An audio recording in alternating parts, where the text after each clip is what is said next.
राहु केतु का असली तांडव शुरू हो चुका है। अब यह अगस्त से लेकर दिसंबर तक का समय आपकी जिंदगी में बहुत बड़ा बदलाव लेकर आने वाला है, क्योंकि हाल ही में राहु ने अपना नक्षत्र बदल लिया है। राहु जो अभी तक शतभिक्षा नक्षत्र में चल रहे थे, अब मंगल के धनिष्ठा नक्षत्र में आ विराजे हैं।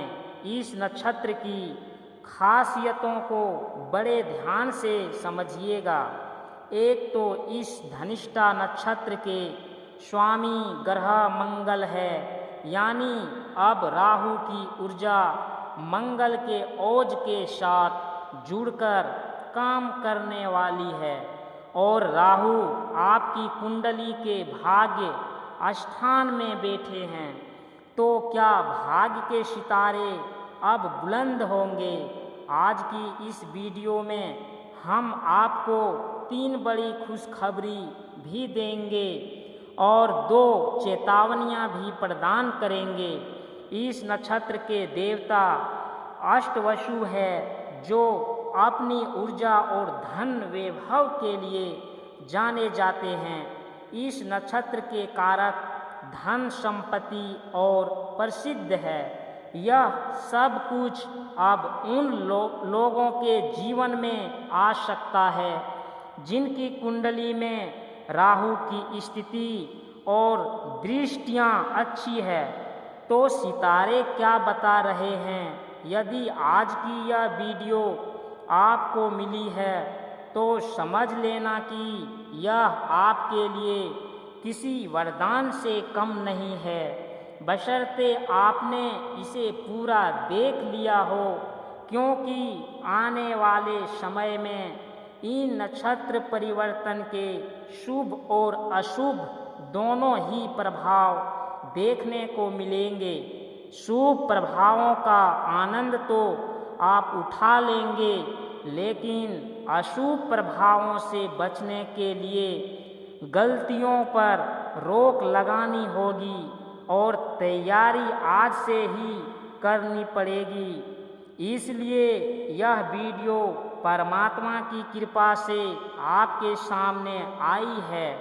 इस वीडियो को देखने के लिए ईश्वर ने आपको चुना है, इसलिए इसका मान रखते हुए इसे अंत तक अवश्य देखेंगे।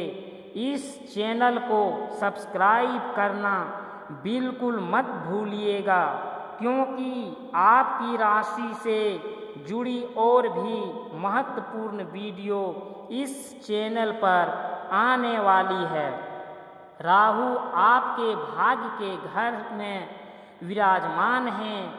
नवम भाव, जिसे भाग्य और धर्म का स्थान कहा जाता है, वहाँ यदि राहु बैठे हैं तो सबसे बड़ा और पहला प्रभाव यह देखने को मिलेगा कि आपका जो विश्वास और आस्था का संसार है, जिन चीज़ों को आप वर्षों से मानते आए हैं, चाहे वे आपके धर्म से जुड़ी हो, आपके कर्म से जुड़ी हो या परिवार की कोई परंपरा हो, उनको लेकर राहु अब आपका नज़रिया पूरी तरह बदल देंगे।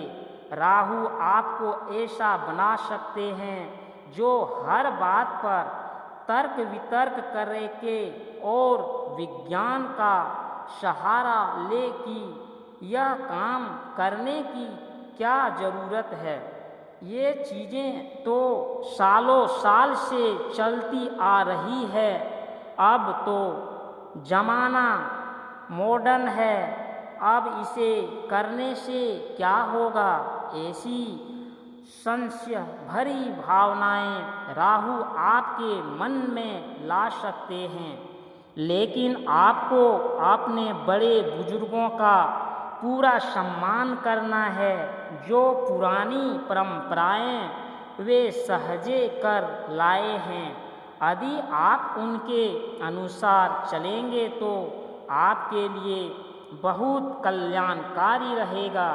देखिए, राहु एक ऐसा ग्रह है जो माया उत्पन्न करता है, भ्रम जाल रचता है और इंसान को उसके मार्ग से भटका देता है।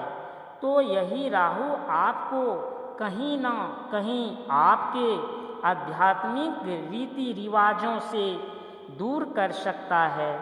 इसलिए अपने आप को बहुत ज़्यादा तर्क वितर्क में उलझाने के बजाय बुजुर्गों को आदर सम्मान देते हुए जो परंपराएं संतान काल से चली आ रही है उन पर अपनी निष्ठा बनाए रखें। चूँकि राहु धनिष्ठा नक्षत्र में जा रहे हैं और यह मंगल का नक्षत्र है, तो जैसे कि राहु मंगल की ऊर्जा के प्रभाव में आएंगे, आपके भीतर एक अलग की प्रभाव की सोच और विचारधारा का सृजन होने लगेगा। वैसे आपके राशि स्वामी बुध है जो आपको बौद्धिक रूप से प्रखर बनाते हैं। आपकी बुद्धि तीव्र है, आप निर्णय बहुत अच्छे लेते हैं और खुद पर आपका विश्वास भी पक्का है, लेकिन अपने विचार हमेशा आपसी सहमति से ही आगे बढ़ाएंगे। परिवार में कभी ऐसा ना हो कि जो मैं कहूँगा वही सही होगा। ऐसी जिद आपसी रिश्ते में कड़वाहट ला सकती है। इसलिए हम अगस्त से दिसंबर तक के इस समय के प्रति आपको सचेत कर रहे हैं। इसी दौरान यात्राओं के भी प्रबल योग है। राहु के प्रभाव से आपकी कोई मंगलमय यात्रा हो सकती है, जो किसी तीर्थ स्थान या धर्म से जुड़ी यात्रा भी हो सकती है। राहु के इस नक्षत्र परिवर्तन और नवम भाव में बैठने के कारण आपको अपनी पिता के साथ किसी भी तरह के वाद विवाद या बहस से बचना चाहिए। यदि आपके जीवन में कोई गुरु है, पिता तुल्य कोई व्यक्ति है या कोई आदरणीय है, तो उनके साथ भी किसी बात पर मनमुटाव ना होने दें। परिस्थितियां चाहे जैसी भी बने, लेकिन आपको उनकी उम्र और अनुभव का लिहाज अवश्य रखना है। इस बात का विशेष ध्यान रखिएगा। भाग्य के घर में राहु है तो वे आपको अप्रत्याशित लाभ जरूर दिलाएंगे। इस बात की पूरी गारंटी है, लाभ राहु करवाएंगे। लेकिन राहु यह चाहते हैं कि आप केवल भाग्य के भरोसे हाथ पर हाथ धरे ना बैठे रहें। बहुत से लोग यह सोचेंगे कि राहु तो भाग्य के घर में आ गए हैं, अब तो हमारी किस्मत चमक जाएगी और हम रातों रात धनवान बन जाएंगे, क्योंकि धन आने के पूरे योग्य है। लेकिन राहु आपसे यह चाहते हैं कि आप सिर्फ भाग्य के भरोसे ना बैठकर अपनी मेहनत को अपना हथियार बनाएं, निरंतर आगे बढ़ते रहें और अपना कर्म पूरी निष्ठा से करते रहें। सब्र का फल हमेशा मीठा होता है और भगवान के घर में देर है, अंधेर नहीं। बस यही भाव रखकर अपनी ड्यूटी निभाते रहें और अपने कर्म करते रहें। आगे राहु की कृपा से अगस्त से दिसंबर के बीच आपको बहुत कुछ प्राप्त होने वाला है। अब यह जानना बहुत जरूरी है कि राहु की दृष्टियां कहाँ कहाँ पड़ रही है, क्योंकि उनका प्रभाव आपके जीवन पर अवश्य पड़ेगा। सबसे पहली दृष्टि, जिसे पंचम दृष्टि कहा जाता है, वह आपके लंगन पर पड़ रही है। अब लंगन पर राहु की यह दृष्टि शुभ भी होती है और अशुभ भी। आखिर कैसे, बड़े ध्यान से सुनिएगा। लेकिन उससे पहले अगर आपने वीडियो को लाइक नहीं किया है तो एक प्यारा सा लाइक ज़रूर कर दें। आपके एक लाइक से हमें बहुत संबल मिलता है। और कमेंट बॉक्स में सच्चे मन से ओम नमः शिवाय, राधे राधे ज़रूर लिखें।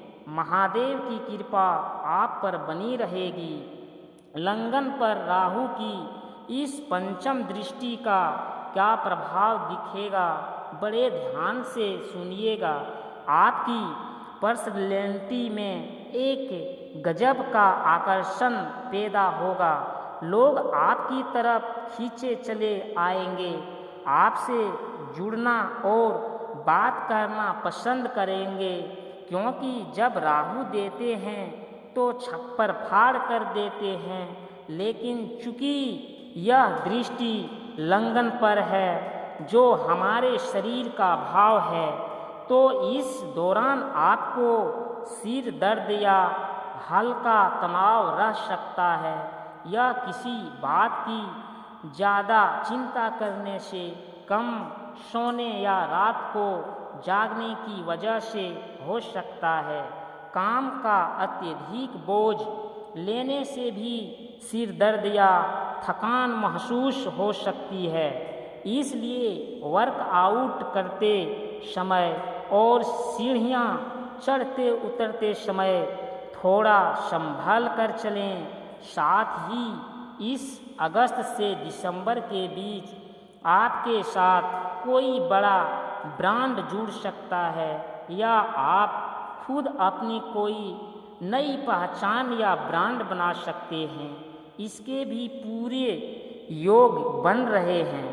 अगली दृष्टि, जिसे सातवीं दृष्टि कहा जाता है, वह आपके तीसरे भाव पर पड़ रही है। तीसरे घर पर राहु की दृष्टि है और वहाँ केतु भी विराजमान हैं, जिन्होंने मघा नक्षत्र के दूसरे चरण में प्रवेश किया है।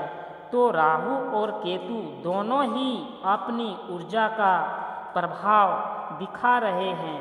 राहु की इस सातवीं दृष्टि का क्या फल मिलेगा, इसे बड़े ध्यान से सुनिए और समझिएगा। यह आपके जीवन में एक बहुत बड़ा बदलाव लाने वाली है। आप देखेंगे कि आपके अंदर छिपी हुई स्किल्स, कौशल बाहर आ रही है, चाहे वह किसी भी क्षेत्र से जुड़ी हो सकता है। आपके भीतर कुछ ऐसी कलाएं हो जिन्हें आप यह सोचकर दबा बैठे हो कि मुझे यह सब आता है तो है, पर मैंने अपना रास्ता बदल लिया है। तो अब राहु आपकी उन सोई हुई क्षमताओं को जगा देंगे और आपका कौशल निखर कर सामने आएगा। आप अपने कामों को बहुत बेहतरीन तरीके से पूरा करेंगे और लोगों के सामने प्रस्तुत करेंगे। कई बार अंदर से ऐसी इच्छा होती है कि हम अपने काम को पूरी तन्मयता से करें, और तीसरे घर में राहु की यह दृष्टि आपको वही शक्ति देने वाली है। लेकिन चूंकि तीसरा भाव हमारे छोटे भाई बहनों का होता है, इसलिए उनके साथ किसी भी प्रकार का वाद विवाद न करें और न ही उन पर अपना हुक्म चलाएं। छोटे भाई बहनों के साथ अपने रिश्ते हमेशा मधुर बनाकर रखें। अंतिम दृष्टि, जिसे नौवीं दृष्टि कहा जाता है, वह राहु की सबसे उत्तम दृष्टि मानी जाती है। यह आपके पंचम भाव पर पड़ रही है, जो कि आपकी लव लाइफ, आपकी संतान, आपकी शिक्षा और आपके मन से जुड़ी है। इसका क्या प्रभाव होगा, बड़े ध्यान से समझिएगा। पंचम भाव का सीधा नाता हमारी क्रिएटिविटी से होता है, तो इस दौरान आपके भीतर जबरदस्त रचनात्मकता उभर कर आएगी। आप देखेंगे कि जिन कामों में पहले बहुत रुकावटें आ रही थी, उन्हें अब आप बहुत आसानी से करने लगेंगे। आपकी समझ, आपका हौसला और आपका पराक्रम पूरी तरह से बढ़ जाएगा। आप अपने हर काम को एक नए अंदाज में करेंगे, लेकिन आपकी लव लाइफ और रिश्तों के मामले में आपको थोड़ा सतर्क रहना पड़ेगा। समय ना देने, एक दूसरे की बात को ध्यान से न सुनना, यह सब आपकी प्रेम जीवन में थोड़ी खटास या अड़चनें पैदा कर सकता है। यह राहु की 9वीं दृष्टि का पंचम भाव पर असर रहेगा। अपनी संतान के ऊपर भी अपनी उम्मीदों का बहुत ज़्यादा दबाव ना डालें, बल्कि उनके साथ बैठकर एक अच्छे मित्र की तरह प्यार से बात करें। आपका दिमाग बहुत शार्प होने वाला है, इसमें कोई दो राय नहीं है। आप अपने काम नए अंदाज में करेंगे और आपकी क्रिएटिविटी भी चरम पर होगी, लेकिन अपनी लव लाइफ को थोड़ा संभाल कर चलना होगा। यही हमारी आपके लिए चेतावनी रहेगी। इसी के साथ मंगल, जो इस नक्षत्र के स्वामी हैं, आपके लग्न में बैठे हैं और लग्न पर ही राहु की 5वीं दृष्टि है, जिससे आपकी पर्सनैलिटी तो बहुत शानदार रहेगी, लेकिन मन में थोड़ा सिर दर्द या अतिरिक्त गुस्सा भी आ सकता है, क्योंकि मंगल आपको निडर बनाते हैं। राहु जहां आपको हर काम को करने में थोड़ा दुविधा में डाल रहे थे, वहीं मंगल की ऊर्जा मिलने से आपके अंदर यह साहस आ जाएगा कि मैं यह कर सकता हूँ। बस इस बात का ध्यान रखना है कि यह सहारा अहंकार या ओवर कॉन्फिडेंस में न बदल जाए। चूँकि मंगल 6ठे भाव के भी स्वामी हैं, इसीलिए वे आपके लिए बहुत अच्छा शत्रुहंता योग बनाएंगे। आपके सभी विरोधियों को शांत करेंगे और अगस्त से दिसंबर के बीच कर्ज के दल से बाहर निकालने के भी सुंदर मार्ग बनाएंगे। अंत में आपको एक बहुत प्यारा उपाय बता रहे हैं, इसे ध्यान से सुनिएगा। जो उपाय आपके जीवन में सुख शांति लाएगा वह यह है कि आपको प्रतिदिन या सप्ताह में कम से कम एक बार बेजुबान कुत्तों को भोजन जरूर करवाना चाहिए। इससे राहु की अशांत ऊर्जा शांत होती है और वे शुभ फल देने लगते हैं। तो मिथुन राशि वालों, आशा करते हैं कि यह वीडियो आपको बहुत पसंद आई होगी। इस वीडियो को लाइक ज़रूर करें और कमेंट बॉक्स में पूरे भक्ति भाव से राधे राधे हर हर महादेव अवश्य लिखें। आप सभी का बहुत बहुत धन्यवाद।